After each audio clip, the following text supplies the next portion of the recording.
आज से लगभग 8000 वर्ष पहले त्रेता युग में राम रावण युद्ध के दौरान पूरी वानर सेना मेघनाथ से परेशान थी। मेघनाथ का नाम सुनते ही वानर इधर उधर भागने लगते, क्योंकि अभी तक मेघनाथ बस 2 दिन ही युद्ध में आया और पहले दिन ही श्री राम लक्ष्मण को नागपास में बांध दिया और दूसरे दिन ही लक्ष्मण जी को एक ऐसी शक्ति से प्रहार किया कि वे मरते मरते बचे। पर तीसरे दिन युद्ध शुरू होने के बाद भी मेघनाथ कहीं दिख नहीं रहा था, क्योंकि वो तो असल में रात से ही अपनी कुलदेवी निकुंभिला की तांत्रिक पूजा कर रहा था। यह बात जब विभीषण जी को अपने गुप्तचर से पता चली तो उन्होंने सारी बात श्री राम लक्ष्मण को बताई कि अगर मेघनाथ का यह तांत्रिक यज्ञ सफल हो जाता है तो वह अमर हो जाएगा और कोई भी उसे मार नहीं पाएगा। दरअसल बाल्यकाल में ही मेघनाथ जब दैत्य गुरु शुक्राचार्य से सारी तांत्रिक सिद्धियां और दिव्यास्त्र प्राप्त कर लेता है और अपने घर लंका आता है तो उसे पता चलता है कि उसके पिता लंकेश रावण का देवराज इंद्र से युद्ध चल रहा है। और कुछ समय उपरांत ही एक सेवक संदेश लाता है कि देवराज इंद्र ने रावण को बंदी बना लिया है। यह सुनकर वह आग बबूला होकर स्वर्ग पर अकेले ही आक्रमण कर देता है और शुक्राचार्य के दिए तांत्रिक सिद्धियों से एक माया जाल फैलाता है और छल से अपने पिता रावण को मुक्त कर देता है। और फिर रावण और मेघनाथ दोनों मिलकर इंद्र से युद्ध करने लगते हैं। पर कुछ समय में ही मेघनाथ ने शुक्राचार्य के दिए गए दिव्यास्त्र से देवराज इंद्र के साथ साथ सभी देवता को बंदी बनाकर लंका ले आता है।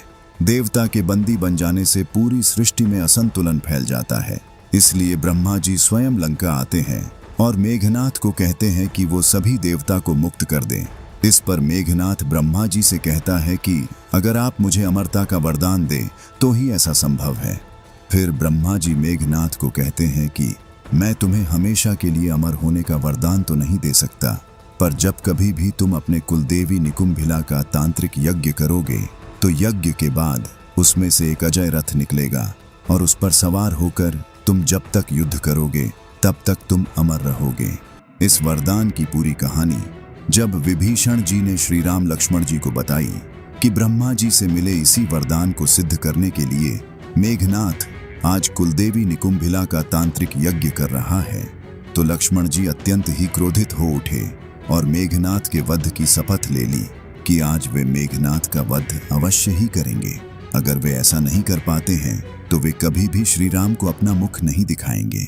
दरअसल मेघनाथ का वध लक्ष्मण जी के हाथों ही लिखा था, क्योंकि मेघनाथ के जन्म के समय रावण सभी 9 ग्रहों को ऐसे ऐसे स्थान पर रहने का आदेश दिया था कि उस समय जो भी बालक जन्म ले वो अमर हो जाए। पर जब मेघनाथ का जन्म हुआ तो उस समय सभी ग्रह रावण के बताए स्थान पर ही थे, बस शनि ग्रह ने अपना स्थान बदल दिया, जिस कारण मेघनाथ अमर होने की जगह अब उसे कोई ऐसा व्यक्ति ही मार सकता था जो पिछले 14 साल से न तो सोया हो और न ही स्त्री समागम किया हो।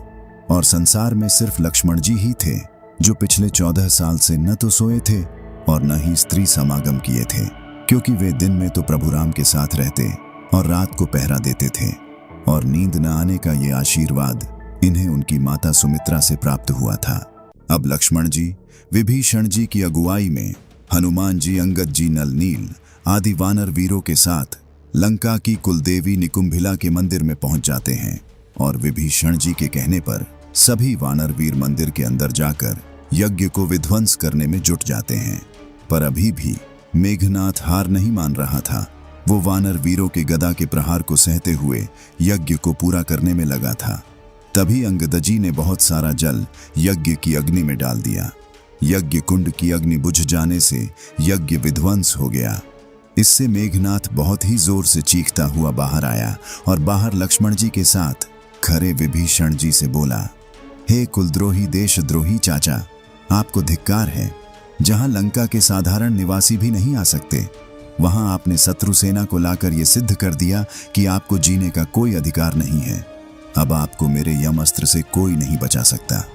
फिर मेघनाथ ने विभीषण जी पर यमअस्त्र चला दिया, पर पहले से ही सावधान लक्ष्मण जी तुरंत एक दिव्यास्त्र से यमअस्त्र को काट दिया और फिर शुरू हुआ मेघनाथ और लक्ष्मण जी के बीच एक महाभयंकर युद्ध। दोनों तरफ से दिव्यास्त्र चलने लगे। युद्ध इतना भयंकर था कि वहां जो भी राक्षस सैनिक और वानर वीर थे सभी युद्ध करना छोड़कर इन दोनों का युद्ध देखने लगे। अगर मेघनाथ अग्नि अस्त्र चलाता तो लक्ष्मण जी वरुणास्त्र से उसे काट देते, और फिर मेघनाथ इंद्रास्त्र चलाता तो लक्ष्मण जी सौम्यास्त्र से उसे काट देते। ऐसे ही हजारों दिव्यास्त्र का उपयोग हुआ, पर कोई नहीं हारा। कोई अस्त्र मेघनाथ चलाता तो लक्ष्मण जी काट देते, और कोई अस्त्र लक्ष्मण जी चलाते तो उसे मेघनाथ काट देता। जब मेघनाथ किसी भी प्रकार से लक्ष्मण जी को हरा नहीं पाया तो उसने अंततः ब्रह्मास्त्र चला दिया। अपनी ओर ब्रह्मास्त्र को आता हुआ देख लक्ष्मण जी ने हाथ जोड़कर ब्रह्मास्त्र को प्रणाम किया, इसलिए ब्रह्मास्त्र लक्ष्मण जी को प्रणाम कर लुप्त हो गया। इसे देखकर मेघनाथ को बड़ा ही आश्चर्य हुआ, और फिर उसने भगवान शिव का प्रलयंकारी पाशुपतास्त्र का आवाहन कर लक्ष्मण जी पर छोड़ दिया। फिर लक्ष्मण जी ने भगवान शिव का ध्यान कर पाशुपतास्त्र को प्रणाम किया, तो पाशुपतास्त्र भी लक्ष्मण जी को प्रणाम करते हुए लुप्त हो गया। और तब मेघनाथ अत्यंत क्रुद्ध होकर संसार की अंतिम और सबसे भयानक भगवान नारायण का सुदर्शन चक्र लक्ष्मण जी पर चला दिया।